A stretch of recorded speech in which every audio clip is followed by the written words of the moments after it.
Olá, pessoas! Podcastirmãos.com literário de número 3 entrando no ar. Eu sou Paulinho e estou aqui com o Thiago André Monteiro, que já está recebendo algumas cartas minhas com dicas muito importantes. Ainda deve estar presa nos correios, porque não chegou nada não, hein? Eu sou o Tan e eu estou aqui com a Adriana e eu estou na dúvida se ela é tão ruim quanto o Screwtape ou se ela foi como a esposa do paciente do Verme Lindo que salvou o Paulinho da perdição. Olha só! Apresentação com spoiler, então. É verdade. Spoiler na sua cara que não leu o livro. Eu sou a Adriana e eu estou aqui com a Carol, que se ela fosse um diabo, ela ia ter o nome de Caracol. Querido Caracol. Nossa, Adri. Não foi boa? Foi boa, excelente. Eu sou a Carol, eu tô aqui com o Paulinho e eu pensei muito na Adri quando eu comecei a ler esse livro, porque eu usei toda a imaginação que eu tinha e que eu não tinha pra imaginar o Maldonado mandando aquelas cartinhas pro sobrinho. Que medo, né? Ela vai ler Cartas do Diabo ao Seu Aprendiz e pensou muito na Adri. Esposinha, eu tenho que pedir uma desculpa, inclusive, em público aqui. Porque no último programa, não no último literário, mas no Pod 344... Escuta, Brasil! Eu corrigi você dizendo que o nome do livro era Cartas de um Diabo ao Seu Aprendiz e não Cartas do Diabo ao Seu Aprendiz. Mas temos aqui dois livros lado a lado, duas versões diferentes. Uma de 1996, a outra de 2005 e ambas são diferentes. E aqui eu estou lendo qual é o título, marido? Da esposinha Cartas do Diabo, a minha é Cartas de um Diabo. Tá vendo, Brasil? O meu também é diferente. O Cristianismo puro e simples. Nossa. Será que eu tô no programa errado? É bem diferente o seu. É que a capa aparece, né? Confunde aquele box, né? E é interessante que, assim, cada um deve ter lido numa versão diferente, né? Ou numa tradução diferente, porque a cada 10 anos, pelo menos, ou menos que isso, as editoras lançam versões diferentes com novas traduções. Da Adri é de uma pessoa, a minha é de outra, da Carol é de outra e do Thiago é de outra. Então, gente, só melhora, né? Fala a verdade. Então, a ideia é que a cada nova versão a linguagem seja atualizada, né? Será que no inglês isso acontece, meus queridos editores da indústria brasileira automobilística de livros? Livrística. Existem novas versões, assim, dos livros originais também em inglês? Isso eu nunca ouvi falar. Deve existir, né? Deve existir algumas atualizações. Mas é que, né? Como já tá em inglês, pelo menos os nomes eles não ficam trocando, que nem troca os nomes, nosso, né? Porque a gente já notou aqui algumas diferenças, mas a gente vai falar sobre isso nesse programa. Essa aqui ainda é a abertura, a música precisa subir pra gente continuar falando sobre Cartas de um Diabo ao Seu Aprendiz, de C.S. Lewis. Cartas do Diabo ao Seu Aprendiz, de C.S. Lewis.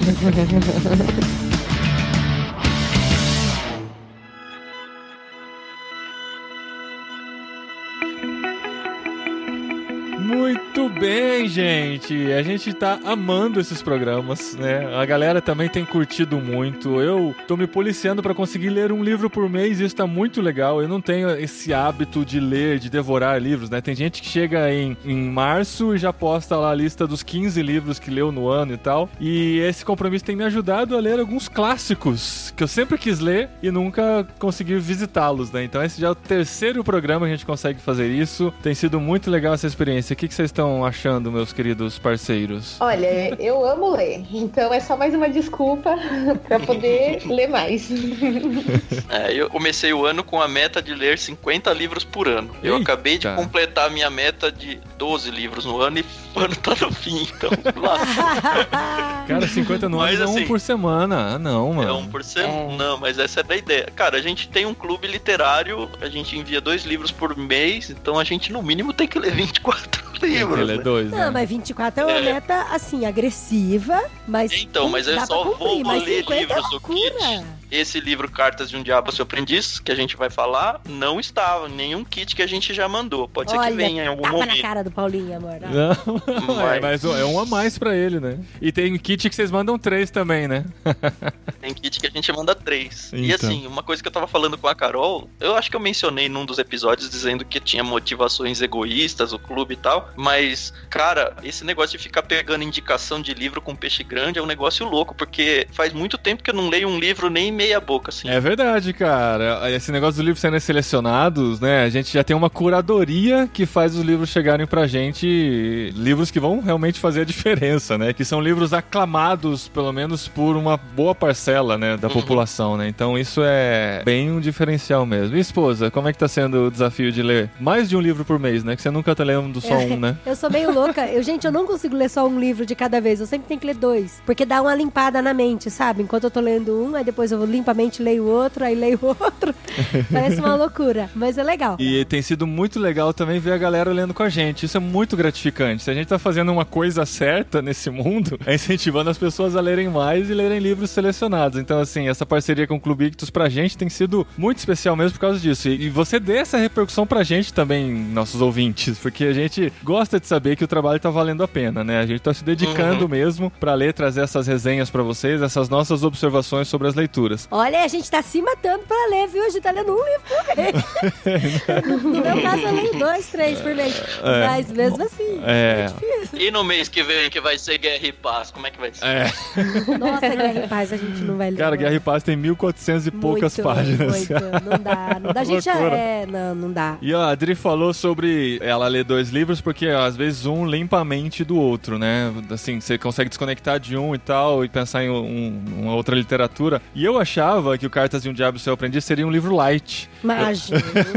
Eu comentei isso no último programa, quando eu combinei com o Tan da gente ler. Eu falei, vamos pegar alguma coisa mais light. A Abolição do Homem é muito pesado. Cara, mas o Cartas é um livro pesado também, não só na parte espiritual, mas assim, na teologia que é falado lá dentro. Não é uma coisa básica. Eu fiquei pensando durante a leitura, eu falei, puxa, como o Lewis foi esperto, porque assim, ele tinha um tratado filosófico ali todo, não só teológico, mas filosófico pra fazer. E ele converteu tudo que ele tinha pra dizer num formato de quase ficção ali, mas ele vomitou toda a filosofia que ele queria colocar ali. E não ficou de uma forma pedante, porque assim, vamos explicar pros ouvintes que ainda não conhecem do que se trata o livro. Eu ia falar isso porque como você falou que o livro é pesado... não é pesado espiritualmente. Então, e nem filosoficamente também. Eu não acho pesado. Assim, eu considero que eu absorvi uns 30% do que eu poderia absorver desse livro na leitura que eu fiz. Mas como qualquer livro do Lewis, né?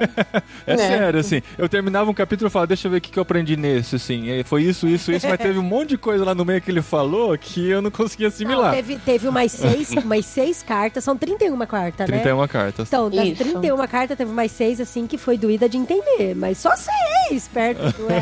Não, mas eu tô falando assim, a gente entende o espírito de cada carta, mas absorver, não entender, entendeu? Entendeu? O absorver aquele conteúdo de falar assim, nossa, agora eu assimilei isso pra minha vida e eu consigo discursar sobre esse assunto. Nem todas a gente consegue. Mas pra explicar pros ouvintes do que se trata, essa é uma viagem muito bem viajada de C.S. Lewis durante a Segunda Guerra Mundial, e o contexto da carta a gente vê que está cercando esse livro a Segunda Guerra Mundial, que ele está chamando de Guerra Europeia. E nesse contexto, o Lewis ele começou a imaginar a ideia de um diabo mor, né, um diabo de alto escalão lá nas regiões infernais, instruindo o seu sobrinho na arte de tentar as outras pessoas. Na minha versão, o diabo mor é chamado de Fitafuso e o seu sobrinho, o seu aprendiz, é o Vermebile.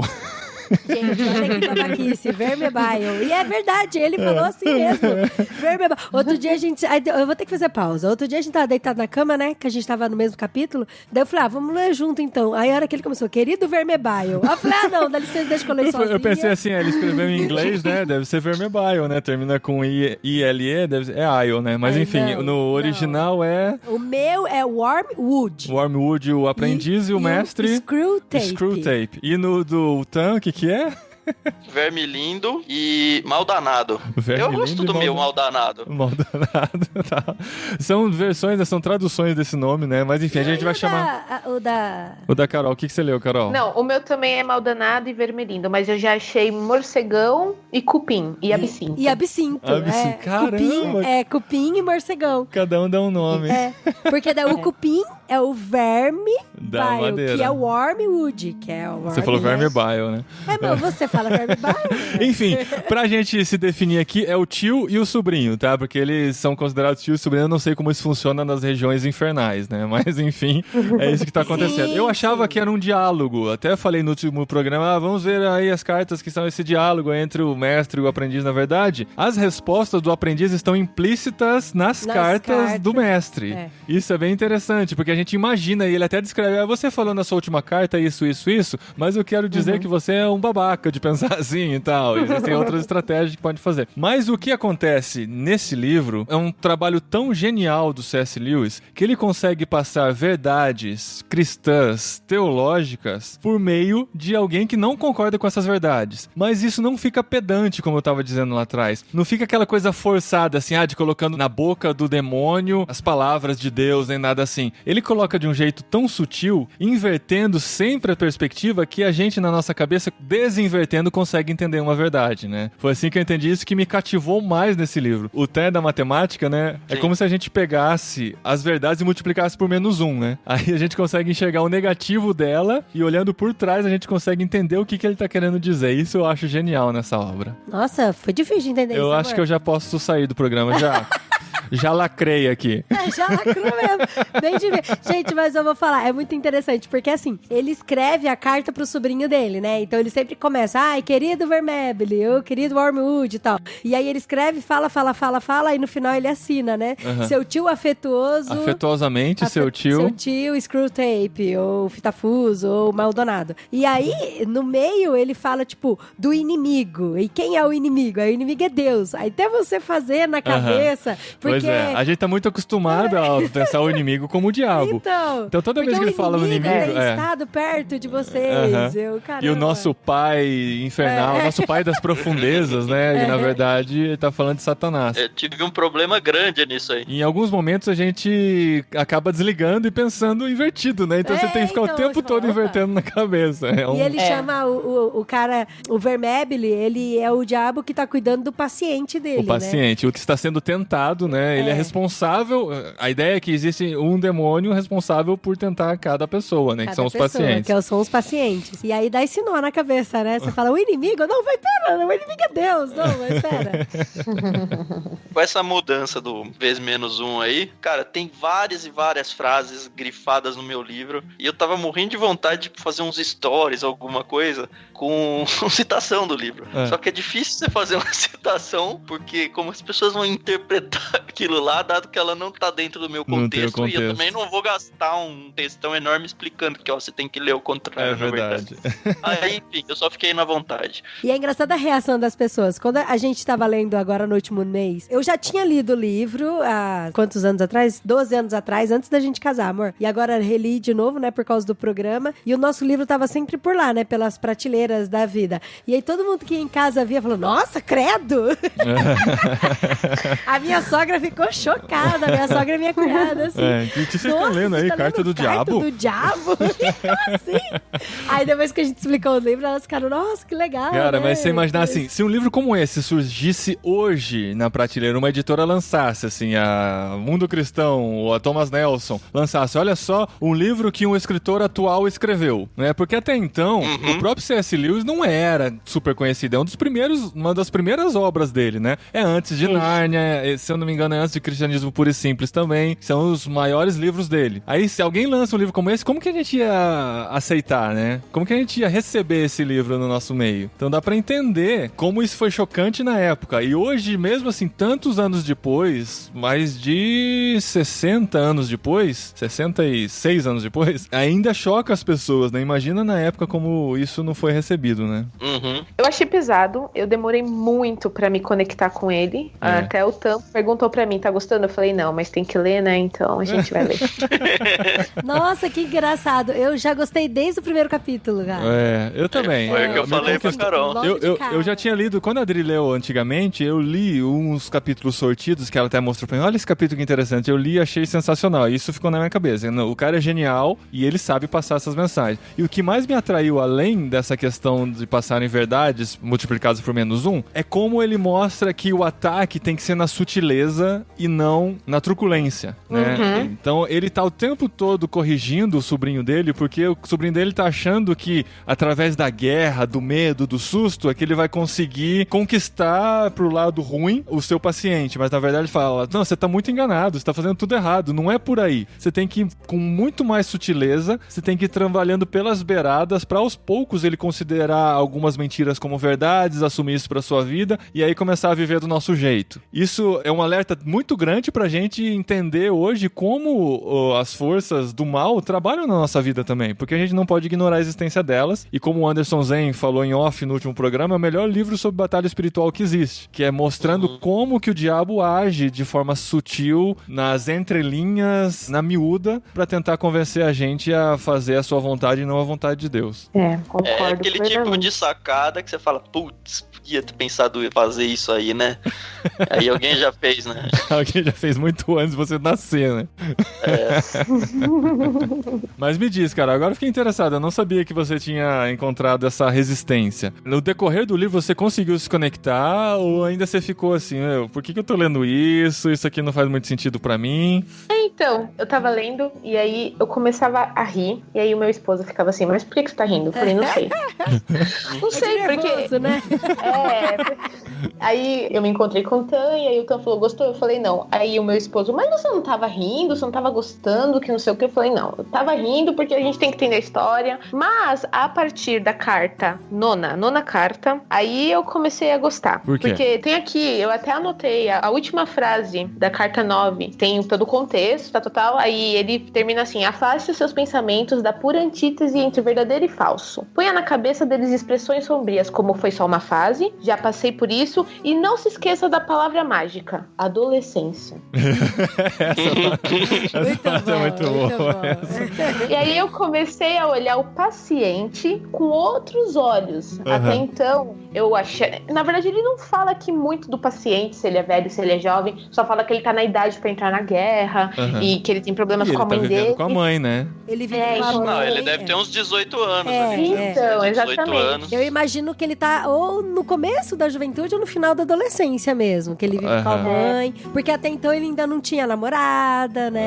Isso. E aí eu comecei a ver, eu via a carta entre o sobrinho e o tio, mas eu comecei a observar, opa, olha aqui o paciente, o que ele tá passando? Ele tá passando por isso na vida dele, ele é um recém-convertido, ou ele tá frequentando a igreja faz pouco tempo, e olha o que tá acontecendo com ele. Tem duas pessoas falando da vida dele. E aí foi onde eu fiquei mais interessada pelo livro. E aí foi realmente onde começou a fluir a minha leitura. Eu acho legal como começa o livro já, porque já no primeiro capítulo, o tio já tá sentindo que o paciente está chegando perto de Cristo, né? Você deixou ele ouvir aquelas palavras, você deixou com que ele refletisse sobre aquilo, ao invés de colocar insinuações na mente dele pra ele esquecer e pensar em algo mais superficial e tal. Eu tô prevendo que não tá acontecendo uma coisa muito boa nesse seu trabalho aí. Aí acaba a primeira carta. Aí no que começa a segunda carta, ele já fala, então, eu vi que você já perdeu a primeira batalha aí. Noto com grande desprazer que o teu paciente tornou-se cristão.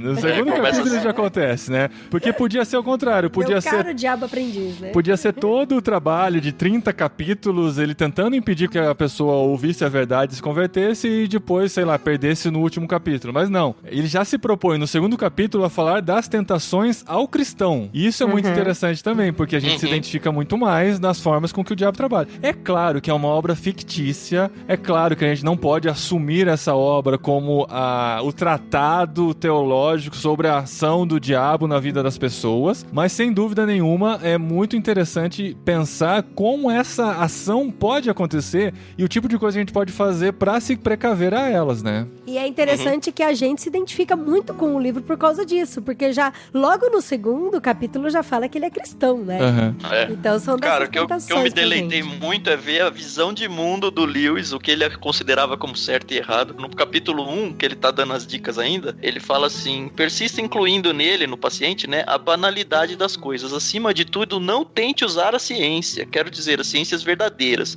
como defesa contra o cristianismo. Elas vão positivamente encorajá-lo a pensar sobre as realidades que ele não pode tocar nem ver. Aí eu já achei legal, mas aí depois ele seguiu: se ele insistir em meter-se com a ciência, mantenha-o no campo da economia e da sociologia. Aí ele fala, esses tipos de sacadas do Lewis. Ele quer uma ciência, pega essas daí que não fazem muita diferença. E assim, ao longo do livro tem várias coisas desse tipo, assim. Tem. O final dos capítulos sempre tem uma sacadinha. Eu sempre relia o último parágrafo de cada capítulo, porque o sarcasmo dele estava concentrado aí. Reparem nisso. Sempre no finalzinho, ele dá uma amarrada com tudo e dá aquela invertida pra você pensar, não, ó, ele não pensa como eu, mas é muito engraçado o jeito que ele faz as coisas se encaixarem. Fica como um incentivo pra quem não leu o livro ainda. São 30 e poucos capítulos, acho que 31 cartas. Só que as cartas, elas são mega pequenas, então você lê ela em 5 minutos, assim, você lê uma carta. São 3 folhinhas, né, mano? 3 páginas, 3 folhas, né? Então, é um livro que você pode ficar lendo, se você não tem o costume de ler, lê por meses, assim, não tem problema nenhum. Por meses não, né, cara? Porque você vai ler uma página por dia? Só se não, mas é que tem gente que não lê nada, porque fala, eu não tenho pontos de parada e tudo. Então, esse aqui, você pode, sei lá, eu vou ler um capítulo por dia. É 5 minutos de leitura, sabe? Da sua cama ou do lado do vaso sanitário. Mas não lê antes de dormir, não, que você pode ter pesadelo. Lê de manhã, quando você acorda, é melhor.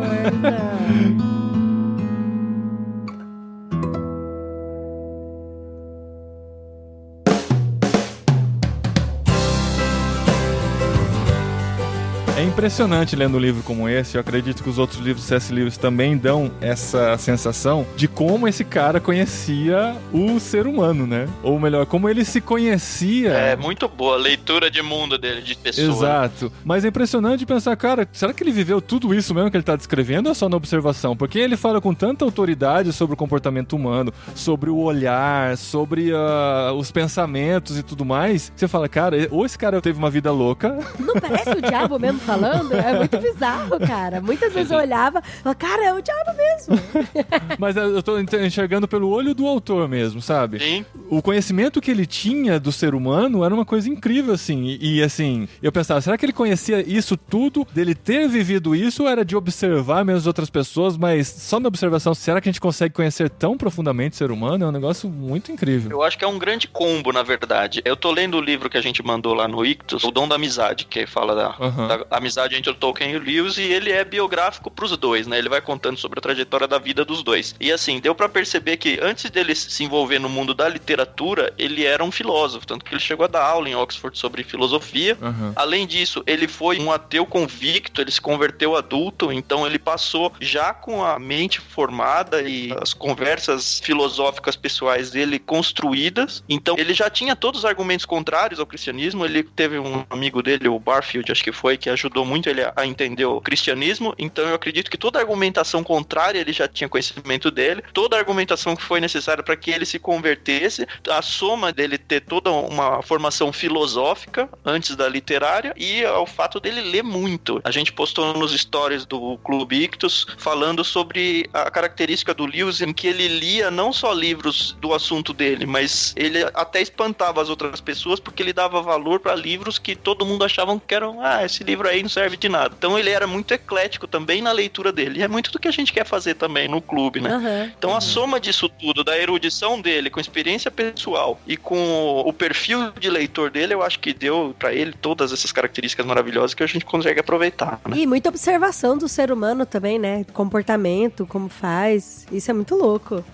Então, e aí eu separei algumas nuances, algumas coisas que eu queria falar, assim, de estratégias que ele fez, né? Pra poder levar o sobrinho a tentar o seu paciente. E uma das coisas aqui que eu achei muito legal é no capítulo 6, que eu vou ler aqui um pedacinho. Ele fala assim: meu caro Wormwood, estou encantado de saber que a idade e a profissão do teu paciente tornam possível, mas de maneira nenhuma indubitável, sua convocação para o serviço militar. Queremos que ele experimente a incerteza máxima, de maneira que sua mente seja ocupada por imagens contraditórias do futuro, cada uma das quais despertando esperança ou temor. Não há nada como suspense e ansiedade para erguer na mente mente humana barricadas contra o inimigo. Gente, o inimigo Deus, tá? Ele quer os homens ocupados com o que fazem. Nosso trabalho é mantê-los pensando no que lhes acontecerá. Então, pra mim, isso é muito legal, porque assim, tá certo que aqui a gente tá falando do paciente, que o paciente tem idade pra entrar no serviço militar. Mas uma coisa que ficou muito claro aqui nas entrelinhas é que o que o inimigo faz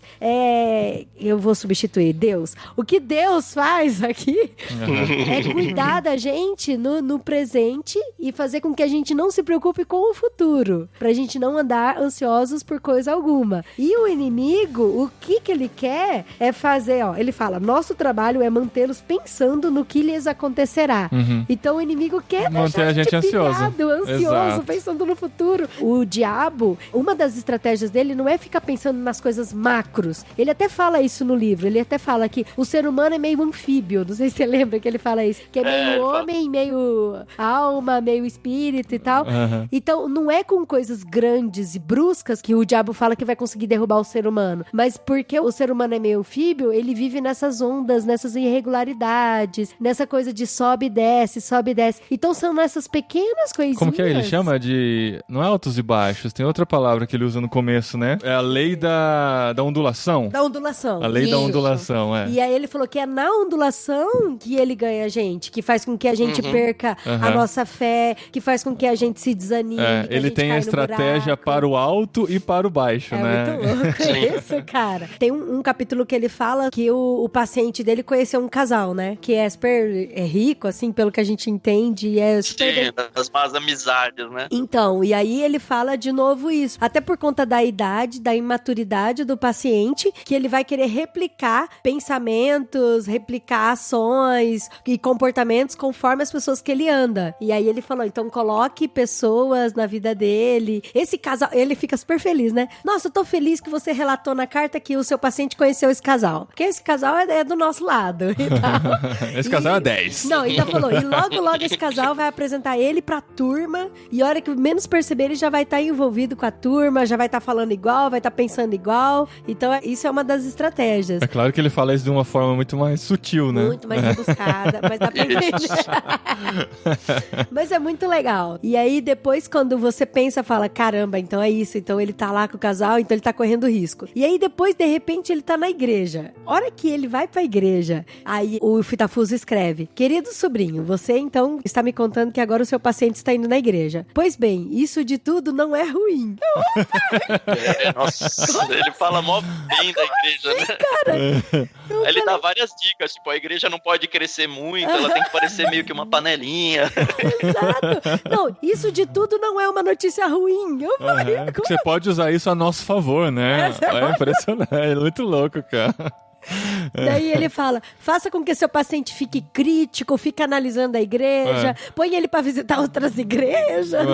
Faz ele se tornar um concierge de igrejas, né? Um cara que fica avaliando, conhecendo as igrejas da redondeza, faz ele visitar aquela lá, porque eu sei que eles pensam assim, aí faz ele visitar outra, porque eles pensam diferente, isso vai gerar um certo conflito na cabeça dele, e por aí vai. Mas uma coisa interessante que eu achei de curiosidade, assim, é que o C.S. Lewis era da igreja anglicana, né? E ele leva a sério alguns dos dogmas, não sei se são dogmas ou alguma das práticas da igreja anglicana, e ele valoriza isso de certa forma no livro, né? Aí às vezes ficava um pouquinho fora de contexto pra mim, eu falei, não, por que? Isso aí pra mim não é importante, né? Esse tipo de coisa, esse tipo de liturgia, né? E enfim, mas é só um detalhe da prática do C.S. Lewis mesmo, que é um pouco diferente da nossa, mas no mais eu me identifiquei bastante. E agora eu queria falar com vocês, eu não sei se é esse momento, quando ele resolve procurar uma namorada. Gente, esse capítulo, eu fiquei sentada na cama assim, lendo, eu falei, não, gente, vai tá tudo errado. Porque daí o diabo fala assim, né? Ó, querido sobrinho, eu fiquei sabendo que agora o seu paciente saiu da zona de castidade e que vai procurar uma namorada. Vamos lá, vamos colocar ele em contato com moças que sejam assim. Aí ele começou, tipo, a descrever moça, que seria a moça que iria desviar qualquer atenção dele pra Deus, que queria tirar ele pra roubar a alma dele logo de vez e tal. E cara, a descrição dele, eu falei, amor, é muito old, é muito 1940. São aquelas mulheres que usam colãs, que não sei o que. Eu falei, cara, não tem nada a ver. Alguém tinha que atualizar essa parte do livro, né? Nossa, imagina. Ia ficar pesado se atualizasse, né? Que tipo de roupa, que tipo de música ouvir, né?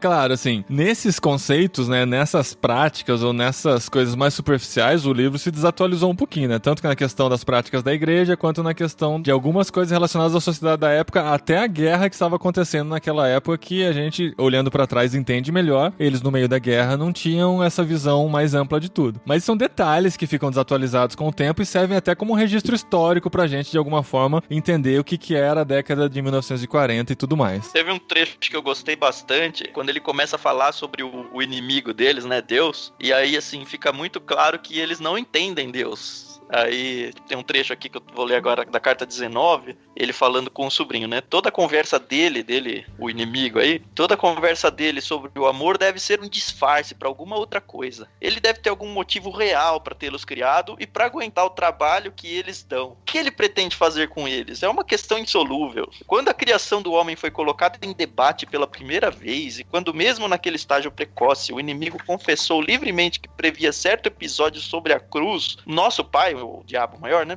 Muito naturalmente solicitou uma audiência e pediu uma explicação. O inimigo não deu resposta. Naturalmente, isso era inaceitável para o nosso pai. E aí ele vai seguindo, e aí ele fala que o amor tem alguma coisa escondida, eles têm uma equipe enorme no inferno tentando descobrir qual que é o tem uma equipe de pesquisa, né? E até agora a gente... Eles vão sacar. Ele fala assim, a gente ainda não conseguiu descobrir, mas tenho certeza que em pouco tempo a gente vai ter uma resposta sobre isso. É muito legal. Mas agora ele conheceu a namorada dele. E aí ele fala, é com desprazer que a gente percebeu que a menina é cristã. E não é qualquer cristã, não. É qualquer cristã. É uma cristã de gabarito e tal. O seu trabalho vai ser mais difícil, mas não impossível. Porque ele percebeu que a família da namorada, tanto a namorada quanto a família da namorada, eram muito cristãs, né? Eram muito voltadas à teologia do inimigo. Então, ele falou assim, não, mas ainda existe. É bom que o Fitafuso, ele é bem animador, né? Ele sempre acha que ainda existe, né? Uma esperança. Ainda dá. Até o último capítulo, né? Não, o Fitafuso, gente, parabéns. Olha, a resiliência 10 pra ele, viu? Foi bem treinado. O Vermeer, ele tem que aprender, mas tadinho, ele tá aprendendo, né? Aí o Fitafuso fala assim, existe o orgulho espiritual, porque muitas pessoas às vezes são tão voltadas pra Deus, são tão cristãs e tal, que elas se orgulham disso, e o orgulho é pecado. Então a gente pode pegar nisso. E aí, lendo o livro, pra mim, chamou muita atenção de que nós somos, de certa forma, vou colocar bem assim, responsáveis até pra trazer as pessoas pra cima ou pra baixo, pra gente ajudar a solidificação da fé da pessoa ou derrubar de vez dela, né? Então eu achei bem interessante isso. E aí agora você vai precisar ler o livro pra saber como que termina esse romance, né, amor? Sim. Vale a pena, gente, vale a pena. Por mais que o livro não seja unanimidade, né? Temos cristãos entre nós que não gostaram, né, Carol? Mas, enfim. Não. Você não gostou ainda, vale Carol? A pena. Não, vale a pena. Vale a pena. Apesar dos pesadelos?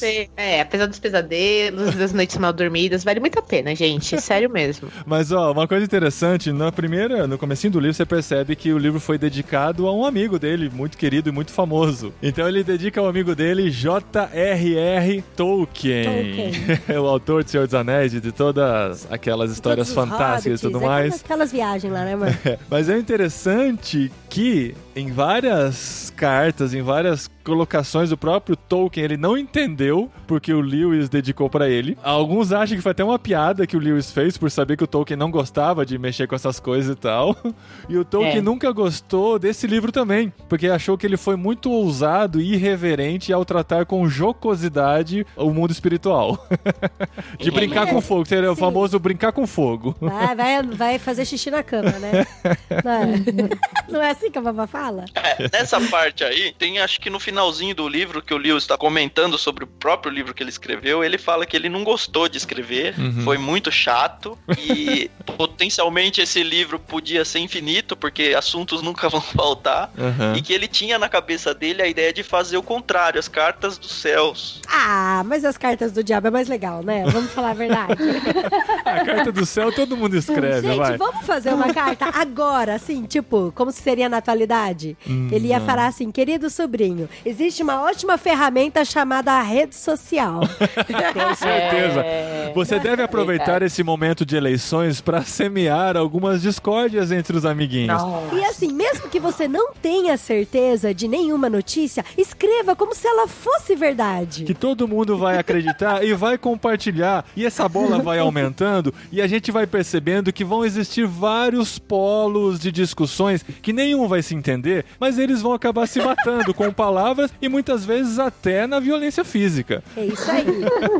E jamais esqueça de colocar no coração das pessoas a frase "eu sempre tenho razão". Mas seria uma carta interessante, né? Essa daí. Muito bom. O diabo já escreveu. Já, com certeza. Muito bom.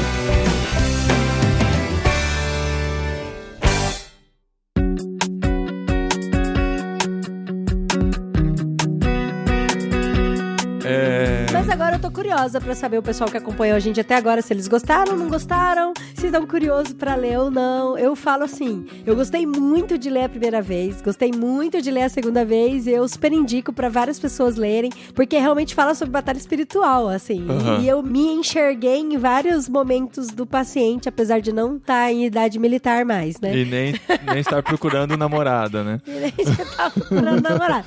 Mas eu me identifiquei bastante, gente. Eu achei muito legal o livro. E escreva aí nos comentários, né, amor?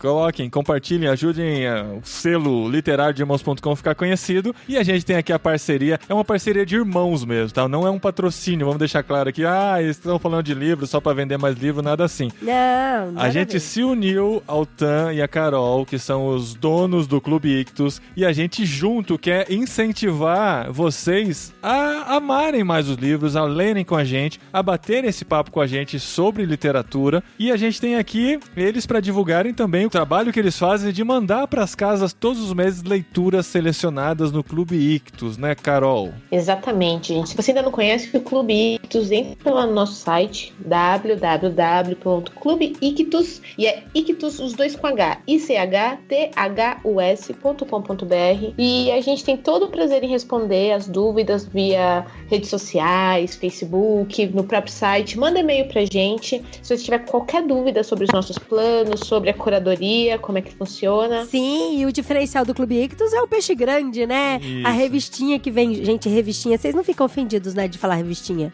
Imagina. Não, A que revistinha... Porque eu preciso falar que é um compêndio, é um livro a mais... Almanac, não, né? É uma revistinha que vem com uma entrevista com o Peixe Grande explicando por que ele selecionou aquele livro que ele está indicando. Tem também sobre o livro que vem junto na rede, né? No Anzol ou na rede? No Anzol. Veio junto na rede. Na rede. Tem também no Anzol. No Anzol é quando vem o terceiro, né? O Anzol é quando é a surpresinha, né? Isso. E aí, nessa revista você pode ter mais conteúdo, mais detalhes. Vem também um marca-página, vem um cartão postal com uma arte exclusiva. O cartão postal é muito legal, gente. É a história da Bíblia, né? Cada card vem com uma parte da Bíblia. Então começou com a criação do mundo e agora a gente tá chegando... Eu não posso dar spoiler do próximo, mas é muito legal a arte do próximo card. Viu, uma coisa que a gente ainda não falou aqui ainda, mas quanto que é a assinatura hoje do Clube Ictus? Se você quiser fazer parte do plano mensal, você vai pagar R$ 89,90. Lembrando que são 2 livros, mais a revista, mais o marcador, mais o card, mais o frete incluso. Então, pro país inteiro. E aí, se você fala, não... Olha, 2 livros por mês é muito, então a gente tem o bimestral, que custa R$ 49,90 e você vai receber a cada 2 meses 2 livros também, mesmo conteúdo, você só vai pular um kit. Então você vai receber mês sim, mês não. E com o cupom de desconto Irmãos, você consegue 10% de desconto na primeira mensalidade, é isso? Exatamente. Legal. Usem e abusem. Legal, muito bom, gente. Muito obrigado por a gente estar nessa parceria, tem sido muito gostoso mesmo, muito legal a gente ler e crescer junto, e a gente chegou naquele momento difícil de escolher o próximo livro. Eu já escolhi o livro, já. Eu só quero vocês. Guerra e Paz. Guerra e Paz tá doido. Não, só se for. Pode ser guerra no próximo, paz fica pro mês seguinte. Ano seguinte, né? Gente, guerra e paz não rola. Você escolheu, André? Sério, a gente discutiu isso no Telegram e a gente não chegou no consenso. Vamos ver o que você tem pra gente, André. Aquele de suspense da morte, do adolescente. Fala logo qual é o nome do livro. Pega aqui, da parceria, só vem no coisa. Eu não sei o que você tá falando. Os dois dois clássicos da box. O Sofrimento do Jovem Weather. O Sofrimento do Werther. Sim. Nossa, sério? Que veio no box desse mês de setembro do Clube Ictus. A Adri ficou muito curiosa. Sabe por quê? Porque é ficção. História, né? Tá com saudade de história. Eu só não queria que ele fosse muito triste. E os Sofrimentos do Jovem Werther. Vai ser um livro super pra cima, Adri. Ele te motivou muitos suicídios na época em que ele saiu, viu? Nossa, sério? Nossa. Mas dá pra gente ler, gente. Romeu e Julieta é triste pra caramba. Mas o legal é que o pessoal do Clube Ictus tá recebendo esse livro agora, durante esta semana de publicação desse podcast. E quem tá recebendo pode já começar a ler pro próximo mês, discutir junto com a gente aqui, né? Exatamente. E olha, quando você receber, faz o unboxing e marca @irmãos_com no Instagram, pra gente saber que você tá lendo junto com a gente. Isso, e o Clube Ictus também, não esquece. Combinado então, gente? Daqui um mês estamos de volta, 4 semaninhas pra ler aí e vamos nos matar de novo nas madrugadas, que é o tempo que eu tenho livre pra conseguir ler os livros. Lê no banheiro, você leva celular pro banheiro, leva livro, tá vendo? É que o celular, quando eu saio do banheiro público, eu ponho no bolso o livro, sei lá, fico com vergonha de sair com o livro do banheiro, é complicado. Meu Deus, tá ouvindo, tá ouvindo?